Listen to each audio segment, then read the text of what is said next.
would tell you, Watson, it's not going to be good. And he won't be ready this week. Juju won't be ready this week. So um, two different things there. Uh, as far as the game goes, I liked what I saw as far as just the team effort. All three phases contributed. We've got some things we can obviously work on both sides of the ball, special teams wise, likewise. But there were some real positives that we can we can take out of the game. We rushed, obviously for a lot of yards offensively, defensively. I guess, a strong offense. We were able to hold them in their rush yards and hold them um, relatively, and likewise in the pass game with the three turnovers. That was big. And then special teams wise, McCool had again a nice return there. Our Ariza was really punting the ball well, field position wise. I thought was a positive. I thought defensively, I thought Chris Jones just, as he's done every game, has just been really a dominant force. And people know that. I mean, the Raiders will know it too. They played against him before. So, but this guy is playing at that MVP level, defensive MVP level. So that he takes a lot of pride in being the best, and right now he's doing that. He's showing that. So offensively, again, there were some good individual things that took place. With Kareem and the other running backs, I thought really ran hard. Pat had some big time runs for us. Pass game, we got to get a couple things, excuse me, worked out.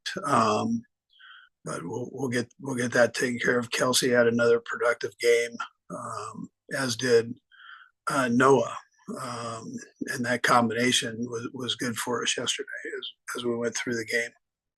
So again,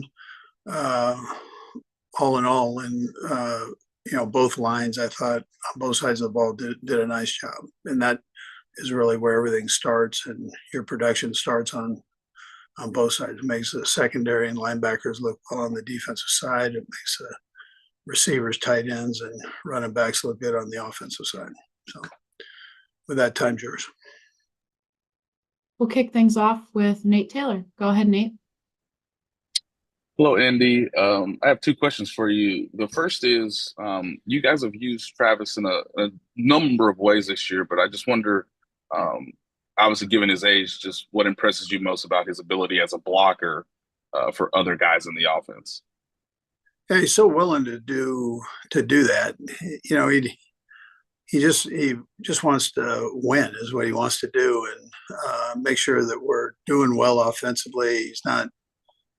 He's not selfish that way. He just wants to be in there, right? He wants to be in and playing, and as a result, if you take out the offensive lineman out of the picture, he's always one of the top play per game guy, and that's him.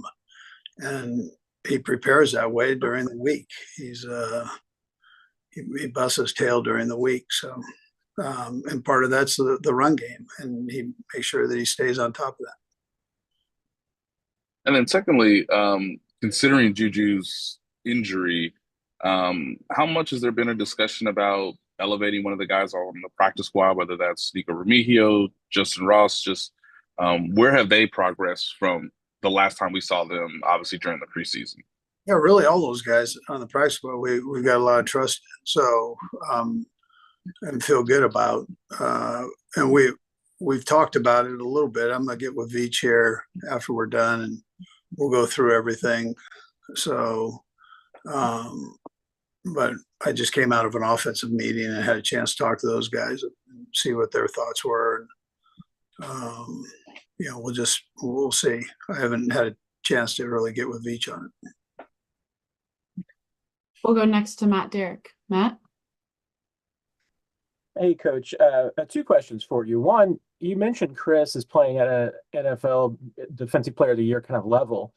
How important would it be, and what would it mean to you, Chris, the organization, for him to get that award? And how much do is there you have to kind of campaign for the Chris in a position like that, since there's so many things that he does that doesn't show up in a box score? Yeah, Matt. I mean, everybody goes off of sacks. I mean, that's you kind of know that they look at sacks first, but what he does in the run game and the pass game, to me, is what constitutes somebody for that spot. And I listen. He's done this over and over a number of years here, and he's been close to the number of votes in that award with Aaron. But it's now. The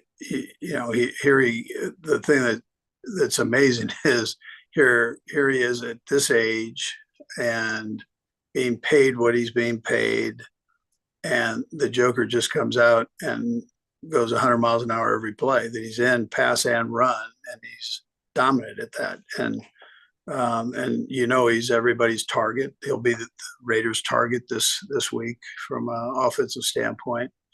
But he works through that, and Joe Cullen helps him with that. Spags helps him with that. But the kid's there every day, and then every week, and so I get to see that. And then with some of the rookies, we saw a little bit more from Jaden Hicks, and obviously Chris Roland Wallace had to play a bigger role yesterday.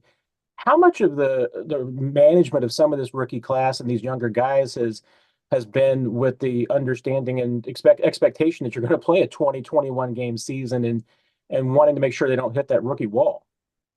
Yeah, there is a rookie wall that the guys can hit at times. We try to manage that the best we can. We've had pretty good success with it with the young guys, where we can kind of get them through that phase.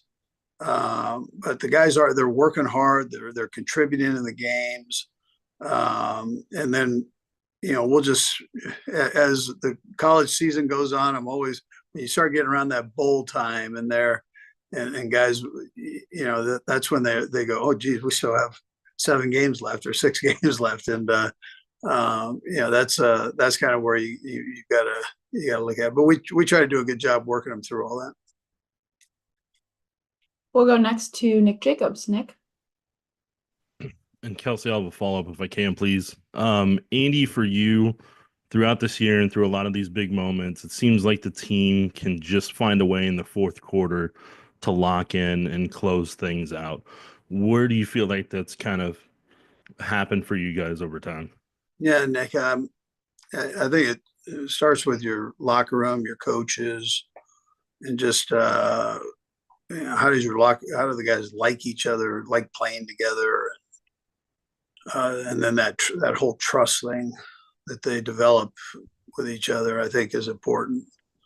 Everything's not going to be roses when you're playing. You're going to have ups and downs in games. Very few teams go and win every game during a season. So you literally take it game by game and make sure you're taking care of business this week. And but I think the locker room has a big part of that. The coach's attitude with everything has a big part of that. And then lastly, for you guys all getting together Friday night to be able to go watch high school football and everything, for you kind of on the sidelines, is there times where you're kind of looking at something as a play caller and seeing some of that? And what did it mean to you to see Tate be able to throw that game-winning throw there in the final 10 seconds? Yeah, how about him, man? Gee, both those guys, gee, and playing opposite each other. That was something.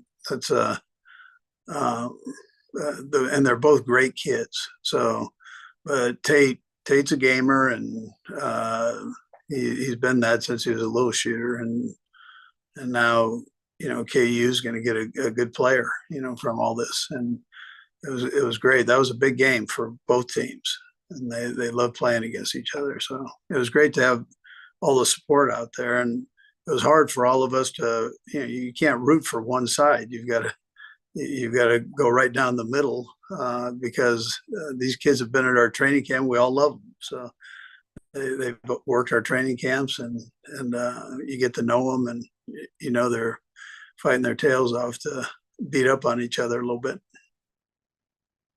We have three more quick ones for you. We'll go first to Pete Sweeney. Coach, the snap numbers indicate that Najee Johnson will end up being the choice, at least first, to potentially replace Jalen. What have you and Steve seen from him in A, getting back, and then and B, what he's been able to do since he's been back that gives you confidence that you'll be okay there? Yeah, Pete, every week he's gotten better and stronger. And so that's the main thing. He's a good player. It's that he has the confidence in his leg and the leg's strong, and that just happens by playing. So every week it's been a positive going forward, and he's ready for the spot. And Two's also been in there. He's done it, and so he knows what it takes. And two different body types, and we'll need both of them. And they both need to step up. Watson was having a heck of a year, so now it's these guys have an opportunity here to step in and do the same. We'll go next to Seren Petro. Seren? And I'll have a follow-up too, if I could. Coach, you've obviously been dealing with a lot of injuries here, but not just injuries that going into the game. You've been hit a couple of times with wide receivers going down, wide receivers that would seem to have played, Rashee Rice and then Juju this past week, that were going to be a big part of the game plan. How do you weigh that? Is that something over the years you've learned? That's why there's apologies. That was my phone. Sorry. Is that something over the years you've realized that it just is something that you have to be prepared for, that someone might go down? Yeah, Seren, the coaches, I think, do a good job with rotating guys in during practice, making sure that everybody knows everybody's spot, and that you can function.